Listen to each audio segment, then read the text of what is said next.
We are here for a community meeting. Hopefully all of you received this community meeting sheet.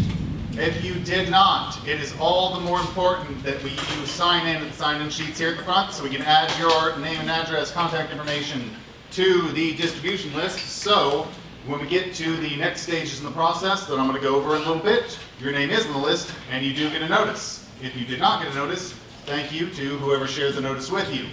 Excellent turnout tonight. So the way today is going to go, I'm going to, or the commissioner's going to say a few words. Staff, that's myself, is going to go over just a couple general concepts about what the request is, what the land use and zoning on the side are, talk a little bit about the procedural steps. Applicant, it looks like, is going to share a very tiny presentation. And then we are going to open things up for a question and answer session. Due to the volume in the room for the question session, what I'm going to ask everyone to do is line up right about here at this very conveniently placed yellow line, and we'll have everyone line up single file and ask questions just so we can keep things orderly so we're not having to jump around. The other thing I will mention, on the meeting notice, it does say it's scheduled from 6 to 7. Oftentimes, those are flexible numbers. However, due to a scheduling issue tonight, we are going to try and be out of here by 7. However, I do want to be clear that this is not the only opportunity for comment. So I'll go over that when I go over the process here in a little bit. So do not worry. Yep, if we do run out of time, there will be more opportunities to speak and comment on this case. So to begin. Thank you, Nick. I want to start by telling you thank you so much for coming out. I love my district because look around. People really care. If you got the mailer and you're here because you got the mailer, that's awesome. But if you didn't and you got the information from either my newsletter or social media, that's awesome too. Share all of those things. We try really hard to communicate in as many ways as possible because sometimes life is busy and sometimes it takes kind of reminding each other to stay plugged in. So if you go to NicoleWilson.org, sign up for the newsletter, and they have links on there, the social media, that we try to put these cases as they come along. As you all know, under law, people who own a piece of property can utilize that property in a number of ways based on the way it's zoned or what the underlying land use is. If they want to make a change to that, there's a process for that also, and that's sort of what we end up being out here to talk about. One of the things that's very important to me, and if you've been to one of my community meetings before, you know that these are the format that I allow really those questions to come forward so the applicant has an opportunity to explain what their plan is and to hear you and your worries. And ultimately, the outcome, hopefully, is satisfactory to everyone. I will tell you that I think it's a critical thing for people to never write off the process. And I hear from people, it doesn't matter. It doesn't matter what we do, it's already predetermined. It is not true. So anyone that's followed long enough has seen outcomes one way or the other, or adaptations based on what the applicant is hearing and wants to do. So please continue to engage, and please be careful leaving tonight. This weather makes me nervous, people driving in it. And thank you so much. If you have any questions, my staff is also here. If you guys can raise your hands right there, Susie and Drew. Drew records things. This is out of my office. This isn't through planning. It's to the District 1 office that we think it's really important that if somebody wasn't here and they're curious about the questions that came up or what was presented, that they have the opportunity to see all of those things. And transparency is number one there. So we will make sure that that's available for the homeowners association, so that if they want to have that, we will make it sure that any individual that has that, it goes on our channel. So that is something that you can always refer back to or share with a friend later if there's questions about this. We can also put you in touch with anyone in planning and zoning. So thank you so much for being here, and please be safe out there. All right, so I'm going to talk fast to try not to take up too much time. So again, we are here because Orange County has received an application to change, or in this case, amend the zoning of the property.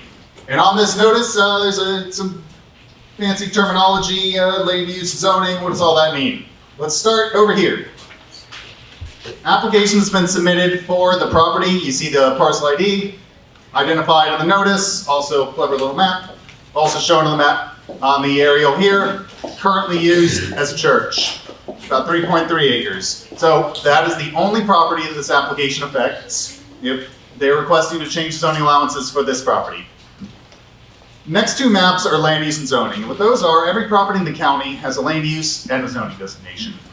What land use does is it sets the general type of uses, residential uses, commercial, industrial, and then generally how much of those uses. X number of residential units per acre of land, X number of square feet of a commercial building per acre of land, etc.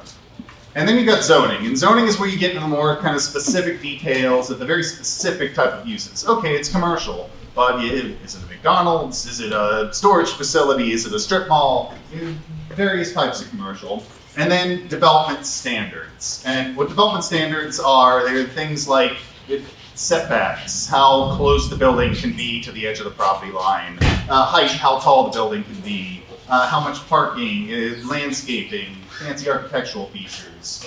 So, land use, general type, zoning, what you can build and how.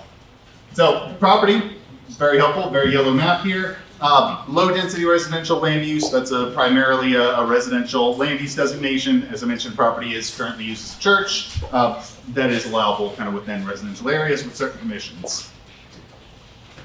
This incredibly helpfully colored map is the zoning map. And this property is zoned to planned development. And what that means, there are two types of zoning districts in the county. There are conventional zoning districts where you've got the same set of allowable uses, same standards, over here, over there, across the board. What a planned development is it means the property owner for a larger area, typically a much larger property, who wants to do something unique, typically a mixture of uses, residential, commercial. It doesn't fit into one of those neat conventional boxes. So they apply to the county to rezone their property in planned development, and they negotiate with the county very specific entitlements, which are what you can build, how many homes, how many square feet of commercial, and development standards, how you can build them, setbacks, heights, etc. So all of Hunters Creek, it's quite a large area. I believe all of you also live within the PD. Many of you do, if you're here tonight. Zone PD, and with the PD comes what's called a land use plan. And on the land use plan is where they identify which areas are going to be for which types of uses, and they set those uses. This particular site, located down here, and what this request is they are asking to add a new use onto this parcel within that plan development. And you probably figured out from the notice, the use is a communication tower. So in order to do that, they have to apply to the county to change the zoning allowance on the property to add in a new allowable use on this property. Along with that, there are general standards that apply, setbacks, how close things can be. In the county code, there are requirements for how close a communications tower can be to various types of uses, primarily residential. So part of this request is asking to allow the use on the property, and there's an additional part of the request. They're asking for two waivers. Now, what waivers is to allow an alternative standard, right? So if part of those negotiated standards that we were talking about, what they're asking to do is reduce the distance separation. Code requires this communication tower to be 635 feet away from residential uses. They're asking for it to be 203 feet instead. Another waiver, well, I'll get to how tonight works, but it's not a vote. No decisions are made tonight. Tonight is an information session, and I'll clear that up in a second when I talk about process, right? So that's what the ask is. Allow the use, reduce the distance separation, and also allow for some alternative landscaping standards around the base of the tower if it were to be approved. So over here, we got process. And the way it works is every property owner has the right to ask. You submit an application for property that you own, we'll take you through the process, and that's where we're at now. We are at a step in the process. They've submitted an application, and the first step in that application is it goes through, it's reviewed by all the various technical county departments, your planning folks, environmental folks, traffic folks, etc. And that's where we're at. They submitted an application, it's in that technical review stage. The next stage, once all the county staff have checked the box and said, yep, you're meeting this procedural requirement, you're meeting this standard, etc., no decisions, but it moves forward to what's called the Development Review Committee. That is a committee made up of senior staff, so managers of various different departments, who are going to consider the request, and they are going to make a recommendation. Again, no decisions at this point, all steps in the process. Regardless of how folks feel about it, still moving through the process, this is how the process works. So the DRC is going to make their recommendation, whatever that may be. Could be approved, could be denied, could be approved, but you got to jump through some extra hoops. You do some extra, compatibility measures, standards. Maybe 203 feet is not good. Maybe 204 feet makes sense. I don't know why that would. That's a terrible example. Please forget I said it. After that, then things move forward to the public hearing. And that's going to be before the mayor and the board of county commissioners. That is a formal public hearing. Those happen at the County Administration Building, 201 South Roslyn Avenue, downtown Orlando. You might notice dates on those, to be determined. We do not know when those dates are going to be. It's a matter of how long it takes the application to get through the process. Once it does, once it gets a recommendation from the DRC, then based on advertising timelines and scheduling requirements, it'll be scheduled for whatever the next available Board of County Commissioners hearing is. That hearing is the one I was mentioning. If you didn't get a notice tonight, you're not going to get a notice when that happens. So please sign in so we can add your contact information to the list. Make sure you get a notice. It'll tell you when and where that meeting is going to be held. You'll have opportunities to show up at that hearing and provide public comment there as well. And what happens there is the board and the mayor will consider the request and make a determination. Again, that's the final decision. Approve, deny, or approve, but you got to jump through some extra hoops, whatever those may be. The community meeting we like to hold during the review phase. And community meeting's twofold. One, it's advanced information. So you're not just hearing about this case when it's scheduled for that final consideration. It's letting you know that we got an application in, letting the community know that this is going through the process. The other part of it is information coming back. We're here to hear from you. Again, no decisions are made tonight, but hearing how a proposed use, a proposed development is going to impact the folks in the community is an absolutely essential part of the process. It informs staff's review as they're doing that technical analysis. It informs the Development Review Committee's consideration as they're considering and making their recommendations on any conditions. And it informs the board's determination on ultimately whether to approve or deny the request. So I talked for much longer than I meant to, but I'm going to hand things over to the applicant now. And then, as I mentioned, as soon as he's done speaking, we're going to formally open up the question and answer session. I'm going to steal the mic back from him and stand exactly right here, and then ask everyone to try and line up single file for questions and answers. Great, thank you very much, Nick. My name is James Johnston. I'm with the law firm of Schutz and Bowen. Can you not hear? Is that better? Sorry, I didn't want to be too close to the microphone. Is that better though? Yes. Okay, again, my name is James Johnston with Schutz and Bowen, and we are the land use attorneys on this application. And I appreciate Nick explaining the whole process and why we're here. And as he said, we are kind of at the beginning of this process where we have submitted our application. We've gotten some staff comments that we have to address and resubmit, so we're not at the stage yet of the DRC meeting, and then eventually the county commission hearing. We appreciate everyone coming out tonight. Obviously, you guys have a great community here for all of you showing up on such a terrible weather night. But we do appreciate it. I look forward to hearing your comments. I have a very brief presentation which kind of is going to go over what the application involves, and then I'll open it up to questions and comments. I'll do my best to try to answer the questions. If it's something I can't answer, then I will take it under advisement and get back with the rest of our team to try to get an answer for you as we move forward in the process. So I'm going to sit down so I can go through this PowerPoint very quickly, and then open it up. So again, the proposal is the installation of a 127-foot monopole communication tower on the Greenway Church property. And obviously the church use will remain. This is a 3,500 what happens on towers is you typically, the tower company leases a smaller area of the parent parcel where the tower and the associated equipment will go. And so that's what's proposed here. The lease would be a 3,500 square foot compound that would include the tower and equipment.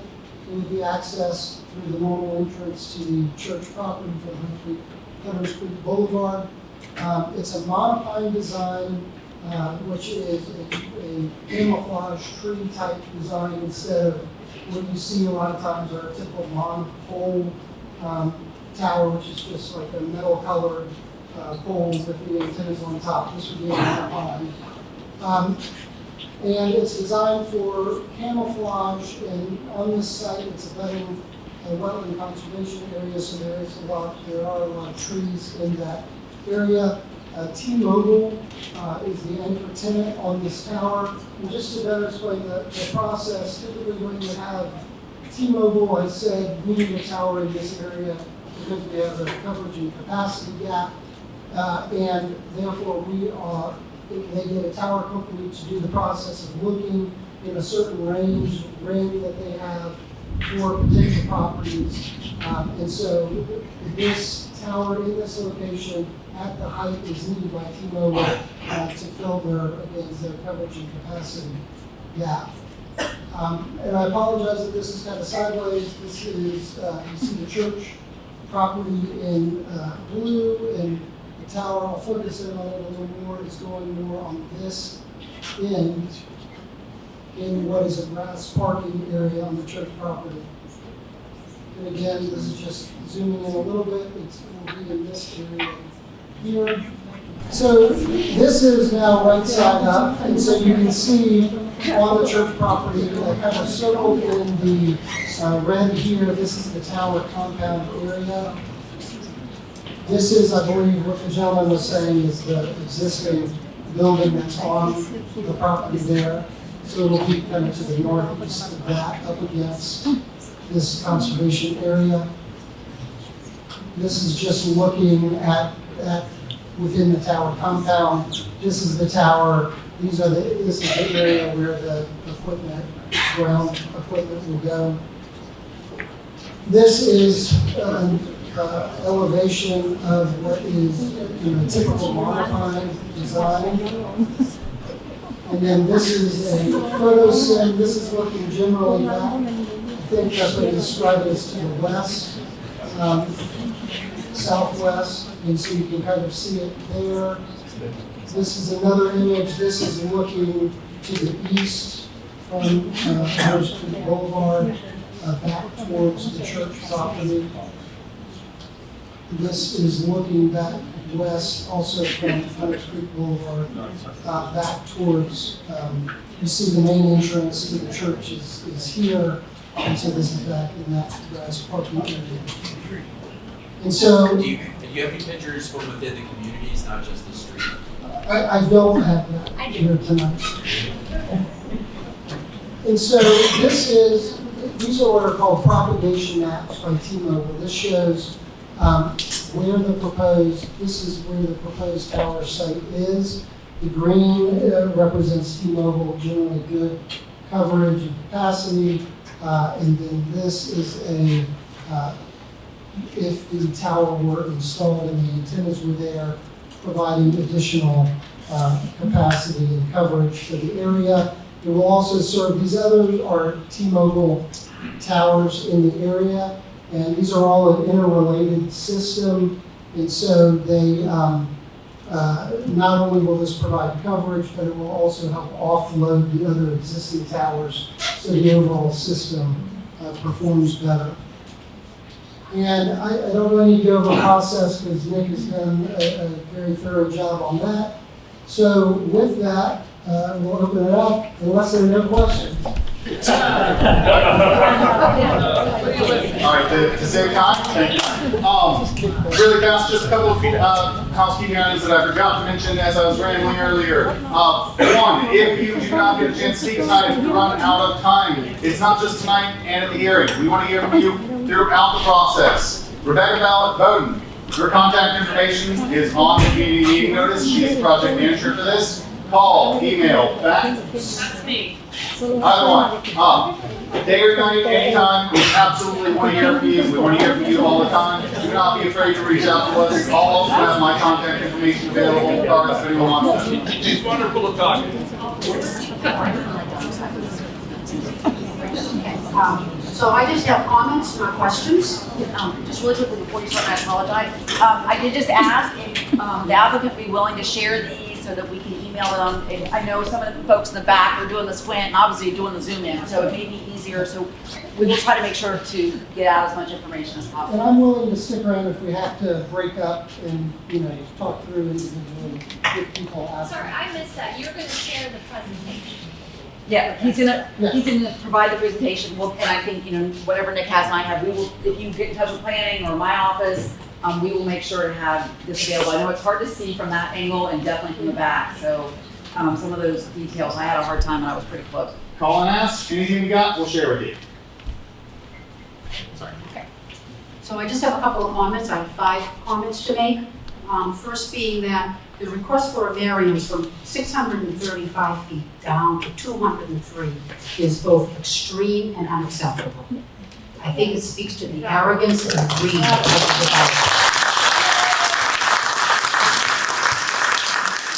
The variance on the fencing versus landscaping shows no concern for aesthetics. No mention of how many trees have to come down, although you did comment that it's a wetland reservation area, but no comment about other impact on that area. But again, I think the request for variance to avoid providing some aesthetic coverage with just a fence also speaks to your arrogance and your greed. The church, it's a nonprofit, they don't pay any taxes, but they get an increased income, and it's on our back. Lower valuation on our property, and the same or more taxes that we need to pay as time goes on. So I say to Greenway, is there anyone from Greenway here? Any representatives? Well, I still say to Greenway, love thy neighbor. It's the Christian thing to do. Don't sell us out for a couple of pieces of silver. To Commissioner Wilson, you came to our community on candidates night to speak to us about who and what you are and what you stand for. We are your constituents, and we are here tonight to ask you, I don't know how much authority you have, but to ask you to stand up for us as we would stand up for you.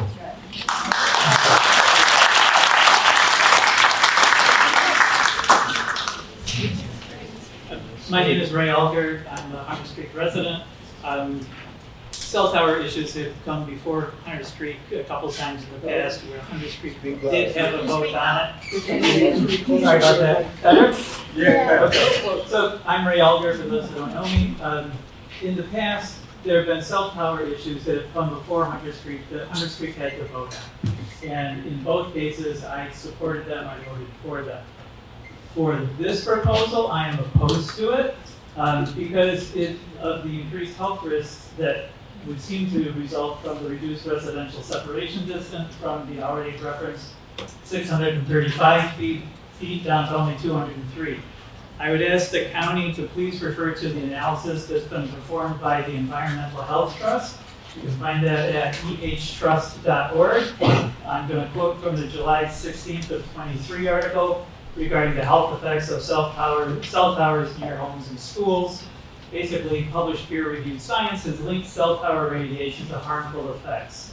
Researchers have studied cell towers and cell tower radiation for decades, and many biological effects have been documented at very low intensities comparable to what people might experience within 500 feet of a cell tower.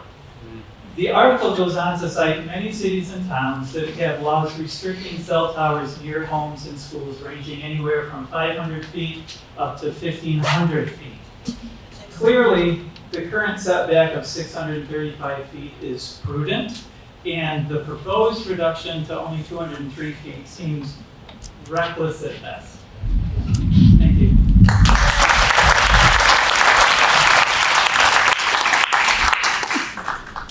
My name is Ursula Shaw, and I was lucky enough to be living here for 27 years.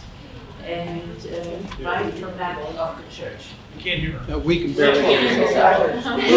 We live right in the backyard from the church.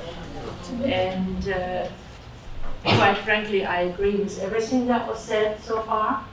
I have a question to the gentleman who was doing the presentation. Would you perhaps purchase my home? Is that how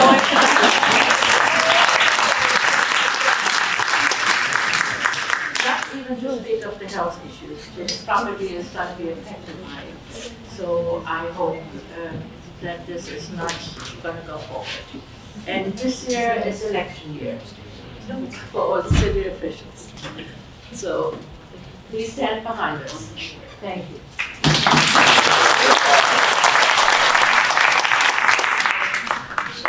Just a comment about exceptions and why I feel uncomfortable with that. Once the door's been open and there is an exception, I think things get built upon in the long term over time. And with Hunter's Creek, one of the reasons why we moved here was for aesthetics. And even though it is a tree-like looking thing, it's still not fully natural with the forest. It's not going to look the same. And to me, once we say you can, where do we say that you can't on that entire landscape? Thank you.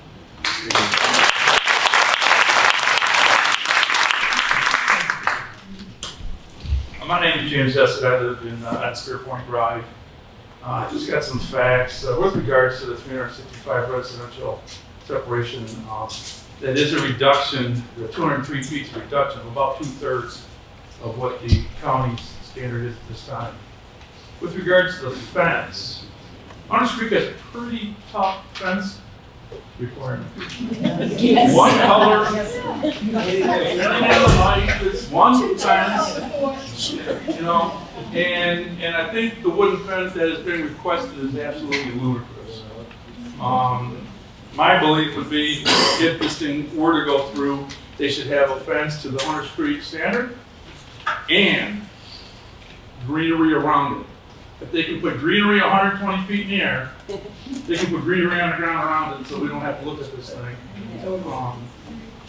As far as that goes. The monopole, I had 20 feet, but it's 127 feet tall. You quoted in your documents, sir, that you're going to have a 62-foot clear zone, fall clear zone, 62-foot radius.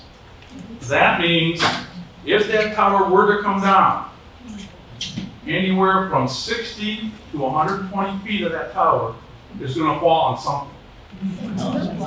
It could be your house. It could be on Hunter's Creek Boulevard. Okay, something is going to get ruined when this thing comes down. Now, they'll, you know, it may never come down. This is Florida. Mercury law states anything that can go wrong will go wrong, and at the worst time possible. Like a hurricane. Tornado. And, you know, it looks like that there have been survey crews surveying the property already at Greenway Church. My question does go back to some of this tax stuff. Okay, they are currently, based on the documentation I can find, they are currently a tax-free entity within the city. So, if the tower goes up on their property, that increases their value, technically. Is that tax-free to the people that are leasing the property from Greenwood? I don't know. I'm trying to get the answers. No one's getting any answers that way. Or are they going to lease the property, subdivide it, so that it can be taxed? Okay. Who gets the taxes? Probably the county. I don't know where Hunter's Creek stands with all this kind of stuff, as far as that stuff goes. I do agree with your other comments that Hunter's Creek, that Greenway will be given additional income, and based on their current tax status, that income will be non-taxable. Now, they're calling this an improvement, they're calling this an improvement to the property. If anybody in here improves their property, what happens? Tax. And who pays those taxes? So they're going to get an improvement on their property. They're going to gain monthly income more than likely, however the leases work out. And they're not going to have to pay any taxes on it.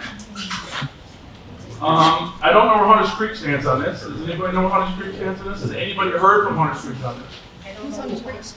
You mean Greenleaf? No, Hunter's Creek, I'm sorry, the homeowners association. We're all there. The homeowners association themselves. That's us.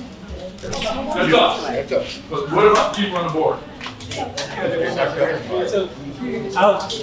So, I can provide a partial response to that. Again, Ray Alder, I am a former Hunters Creek board member. The one comment that I'll make is that for good or ill, and in this case ill, this property that where they want to put that up is not bound by the HOA governing documents. So when they fought the train, Go ahead. they All I'm saying is that they don't have a say on it. You can ask them as individuals what their opinion might be, but don't expect the HOA to take a position. would they gain any tax revenue off this? No. Okay, that's all I want to know. I don't know as far as how all that works. I do know they fought the train pretty heavy to stop that from coming through. Yep. Okay. So people that are going to gain out of this thing is going to be the church, Skyway Towers, the attorneys, Orange County if it goes to the good tax dollars. Okay. The residents are going to gain an eyesore. It looks really pretty in some of the pictures I got off the website. If anybody goes to the county website, there's a thing called Fast Track. You can go on it, you can take, if you have that sheet, you can put in the parcel ID number, and it will pull up a boatload of documentation. In that documentation has mock-ups of what the thing will look like. Pretty good, it looks like it's AI stuff, what's going on there. But there's nothing, as you say, at ground level. We're going to have to see it every single day as we travel up and down that road. And is it something that we really want? Harmful effects. I'll leave that to the geniuses out there in the world. Okay, but as community residents, as residents of Hunters Creek, do we want it? I agree with the other statement. If you let this one go through, where does it stop? Okay. Now we do have them in Hunters Creek. There's one near the 417.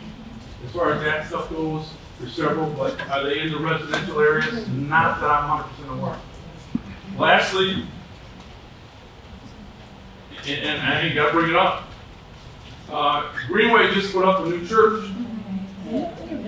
They have plenty of property over there. How about the loop? They have the loop. You know, it can go anywhere, but why near the residents? So my suggestion would be you gather all the information, you get computer savvy, if you like to write letters, you get them in and everybody start fighting this thing. I would ask that, and I wrote a few posts on the neighborhood app. I don't live near this thing, but if you allow it to come in, it's not going to stop. They'll keep wanting and wanting. If you go look at the unit at the Publix storage facility on OBT, just north of the 417, stand on that sidewalk as you walk by. You can't miss this humongous tower. You can't miss it. It's fenced in. Nothing around it as far as greenery goes. Do you want that in the community? No. You want trash that will collect from the winds? Who's going to take care of this thing? Who's going to keep it clean? Who's going to service it? Okay? That's all I have to say.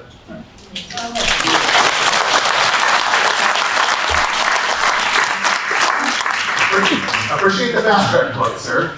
For those of you who are clear, Orange County Fast Track is Orange County's online permitting system.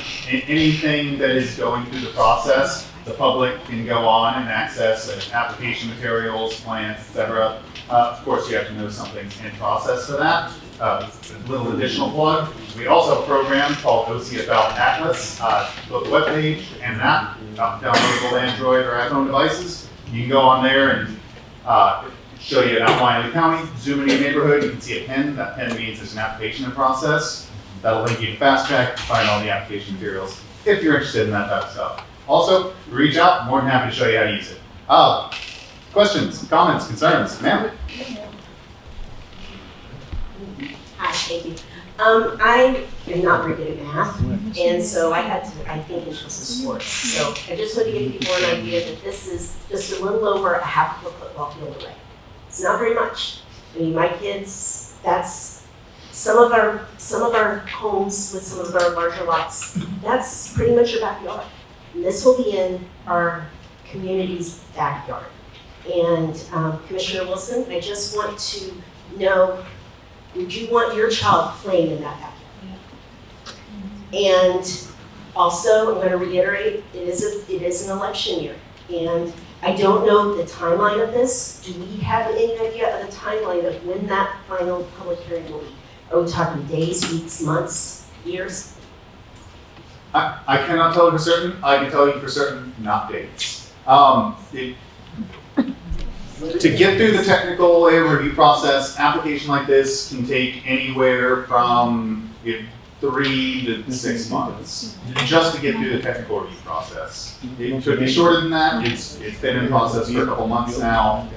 After that, there are certain, each next stage of the process has to be advertised and scheduled. So it's not possible to happen in a couple days or weeks. Typically, there's at least a month just in between that PRC committee meeting and the board meeting. So that's, don't focus on my use of the term best case scenario. Fastest case scenario, this would be the board for several months. And then I guess my next question is for the planning commission. I don't think you've experienced this. Have you had other people ask for variances, and has the commission approved such an egregious variance? I asked my staff that very same question. I can tell you 100%, yes, multitudes of cell tower distance waivers have been approved across the county. At the same time, a great many have been denied. I can't think off the top of my head, and I wasn't able to find I can answer for example me. of one I have like not. this. I can answer for me, I have not, and the first thing, your children are my children. I wouldn't take this job if I didn't think about everyone's children being of my concern. But those are the type of things that the technical review staff that I was mentioning are looking at and taking into consideration. Is that available for Appropriateness, public President. access to find out what is the closest waiver that Orange County has granted?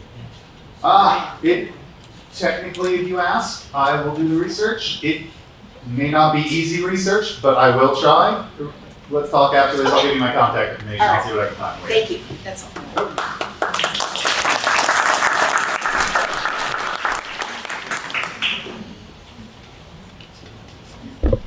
How you doing? I have a question for the attorney. If it's possible to bring up the slide that showed the property of the church, I'm just trying to figure out distances. Because they're looking for a variance so they can put this tower much closer to the residents. If the property that the church owns is, 2,000 feet, there's really nothing stopping the church from saying, okay, don't put it in that corner, put it right here in the middle of my parking lot, and I don't need a variance. Is that possible? Can they do that? Can they say, put it right in the middle of my property, because it's 800 feet from everybody, they don't need a variance? Is that possible? How big is that property? Do they have that much room to do that? Right now, they're trying to close it from 600 feet to 200. If they have 2,000 feet, they don't need a variance, and this could still happen. I don't know. That's why I'm asking the lawyer, and he's sitting there quietly not answering my question. Go. So to answer that question, I do not know the exact distances on whether that separation could be met. I know that we are dealing with this site. This is the site that where the lease is for this tower. So that's what we're dealing with. That's what is in front of us. All right, so it sounds like it's a lot of I don't knows. The question is, if they do have that, and it's possible that they can put that thing right in the middle of their property because they don't need a variance, then it's not them or the county. We should be protesting the church and asking them not to let it go forward. They're the ones who have to turn around and say, we're willing to give up whatever money that they can make off of this, and I don't know what kind of money anybody can make off of this. They're willing to give up that money and say, for the good of Hunters Creek, we are not going to do this. So it's really up to us to pressure that church. Any members here go to that church? No. So apparently you do. Okay. Well, that was my question, that was my statement.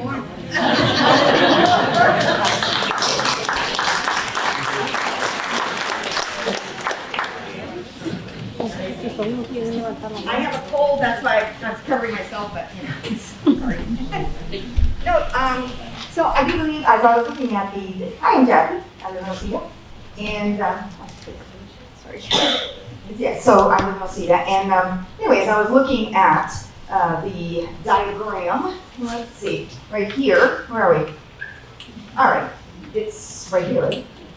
Yeah, so if to answer like your question, even though I'm not the attorney, I'm thinking, there is a building there, they've got their church and then they've got their little extra building for classes and things like that. So I think what they're trying to do is just utilize some of that space and generate some revenue. They must have been approached probably by one of the cell tower companies, just because they think, anybody who has cell phones knows that that corner right there is a dead spot. Always, right? You're in the middle of conversation, guys. So they probably thought that way, is what I'm thinking. But yeah, see, they don't understand that to us, that should be in an industrial area, not in a residential area. I understand we do have one by the other church, down by 417, but there's really, the homes aren't that close to that at all. So to try to stick it right there, because that's the only space they do have, is a little bit concerning for especially those in Timucua who are butting right up to it. Yeah, I'm so sorry. Yeah, no, let's talk about this. Okay, thank you. Thank you. I'm Kim, I live in Shell Funds. My question is, why is there a 635-foot standard? Why is that? Does the county have a reason why they have that particular distance for residential? Do you have any, James? Yeah, there's a percentage, there's a ratio of the total height of the tower. I believe it either has to be 500 or 700%. 500% of the length, the total length of the tower to the closest single-family residence. So, What is the reason for that? Why is that? health concerns.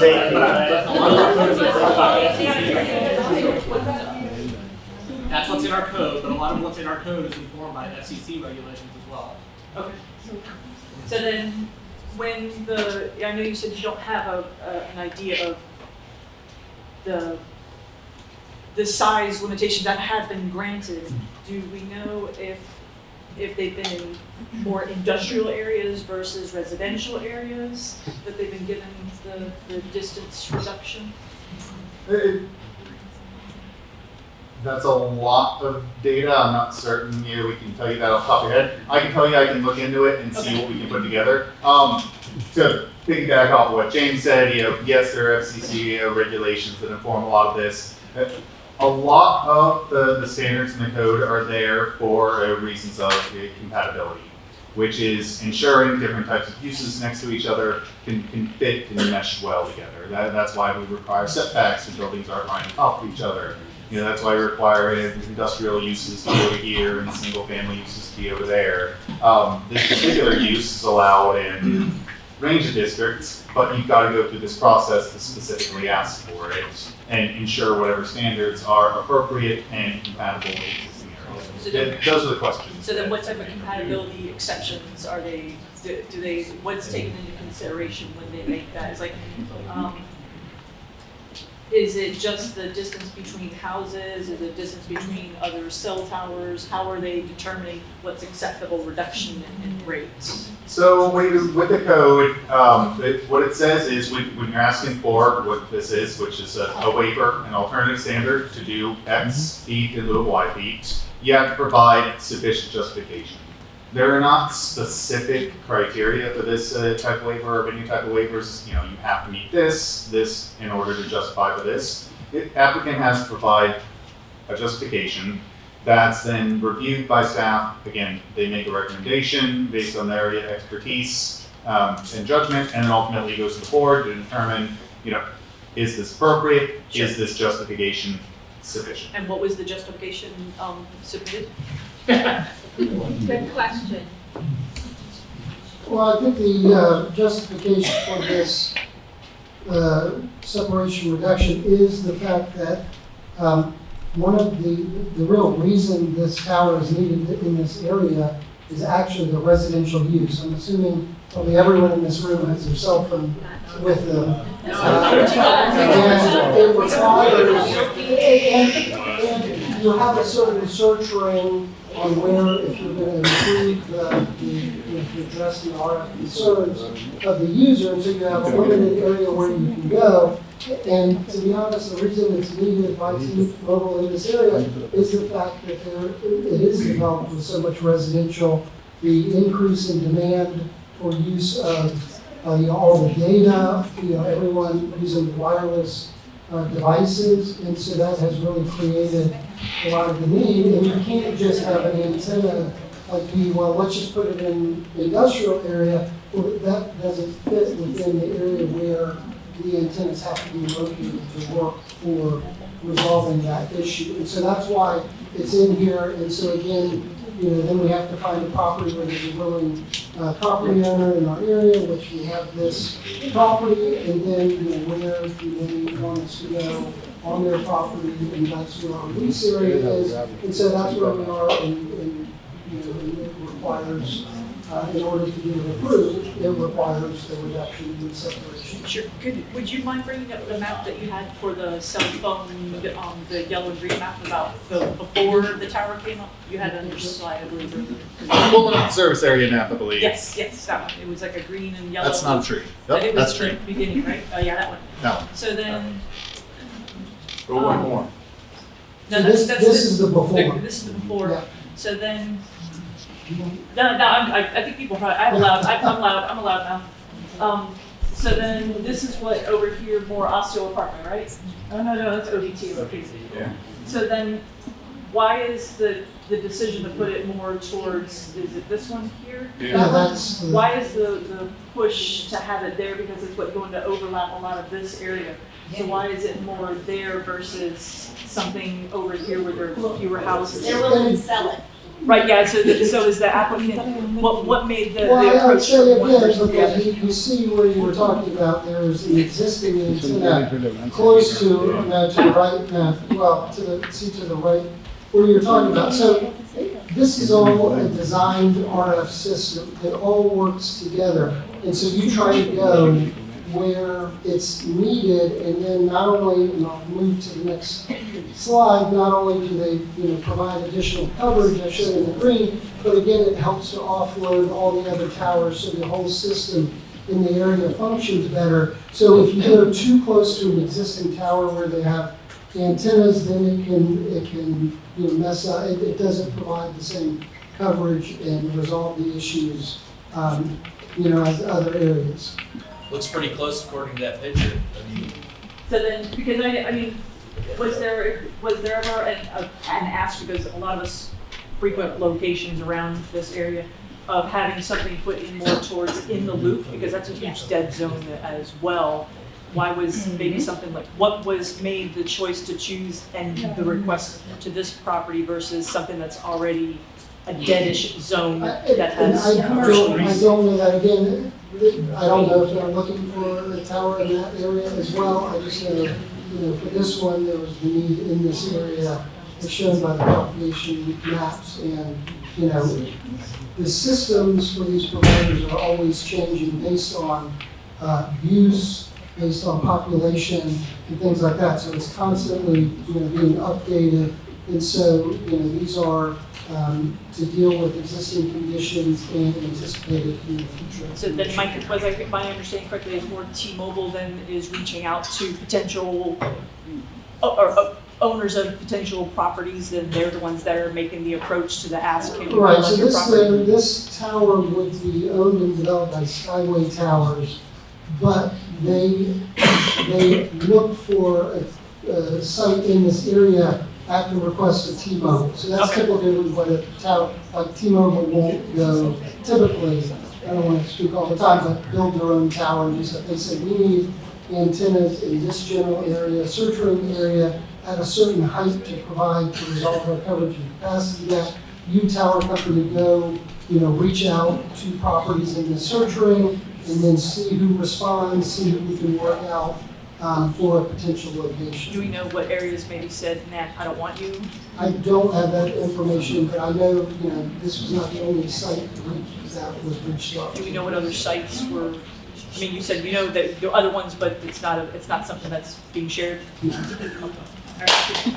I'll ask and see if that's something we can. Okay, cool, thanks.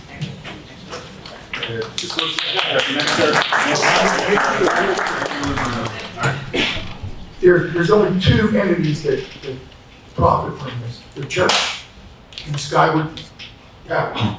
There's absolutely no benefit to Hunter's Creek in any way, shape, or form. Period.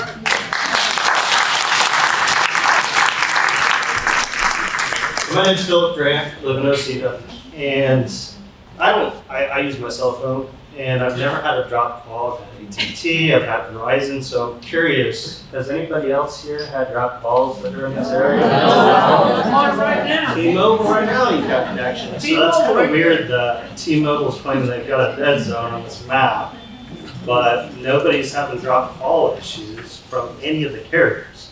So I'm wondering, are they presenting accurate information? Yes, I think. Absolutely. Again, this is an RF design system. This is where they need it. And again, it is for existing conditions, anticipated conditions.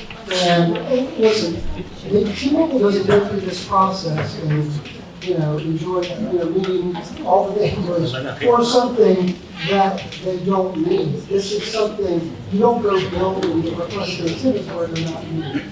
This is needed. This is why, and again, I appreciate I will defer to the RF engineers to design the system.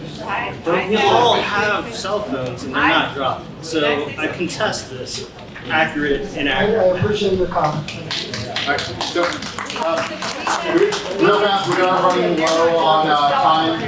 We got a couple folks who have They've been pushing that a lot lately. That T-Mobile wants to get into high-speed internet. That's what this is for, not cell phones. Because that's what they're really pushing for. We tried it last year when they first came out. Not everybody can hear you. Oh, sorry.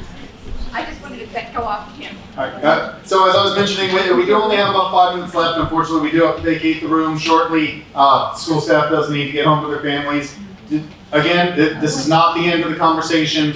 If you did not get a chance to speak tonight, please reach out to us. Everything that we hear tonight, anything that we hear between now and the public hearing is summarized. It's saved in the public record and summarized at that upcoming public hearing. I will make this very quick. I am full in agreement that this is not good for our residential in multitudes of reasons. I want to know as well, does this church have a school? From what I believe, it does have a school. So are there any regulations for the distance that it needs to be away from a school? Because those children, I personally wouldn't then send my child to that school if it's going to be that close to that particular danger. That's why they're putting it at the far end of the property, closer to the residential, so it's away from the children. They're not. But they could still stick it in the middle of their lot if they wanted to. I just have a quick comment to the Planning Commission and also Ms. Wilson, that we all pay a very lot of money to live in Hunter's Creek, all right? And our HOA fees are very high. They are due July 1st. Many of us have just paid them or will pay them in the coming days. One of the things we pay for to live here is the beauty of our property. The fact that we don't have bare fences all around, the fact that we have fencing regulations, landscaping regulations, it makes it absolutely beautiful, and that's why we live here. Please keep that in mind when you're thinking about this variance.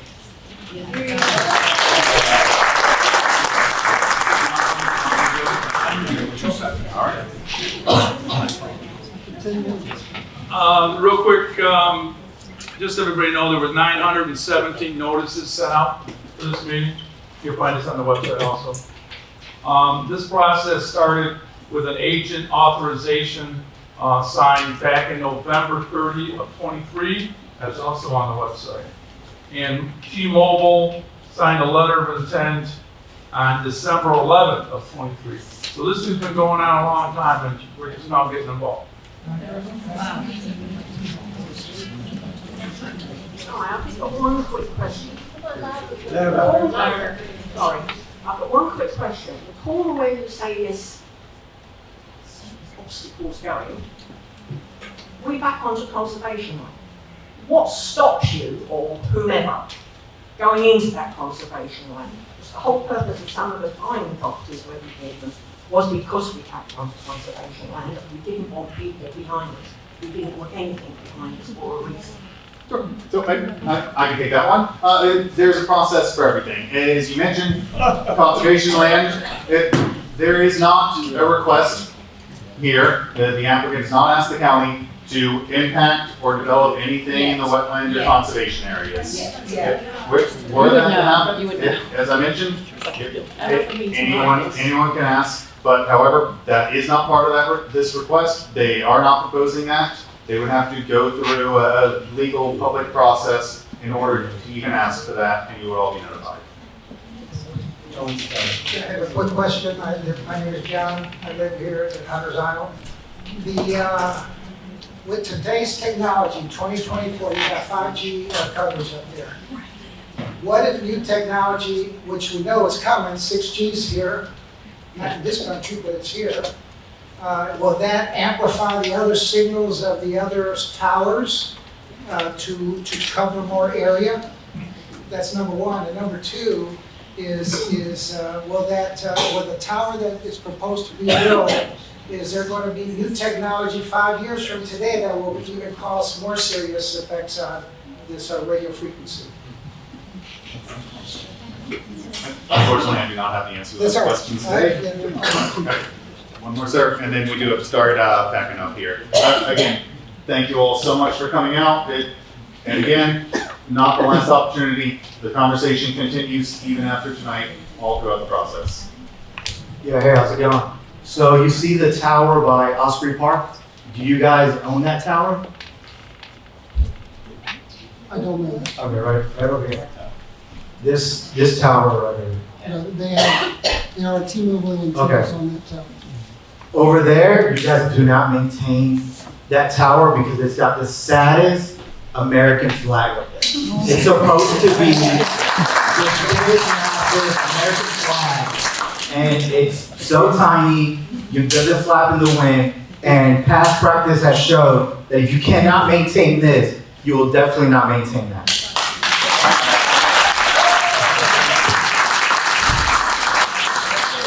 So really quickly before we completely wrap up, I know that I kind of gave my quick spiel at the start. I'm going to do it again. If you do not get my newsletter, NicoleWilson.org, please sign up. I send out that information to the entire district, which means if you're outside the buffer line for mailing, you'll still see information coming through about any application that anybody's asking for something.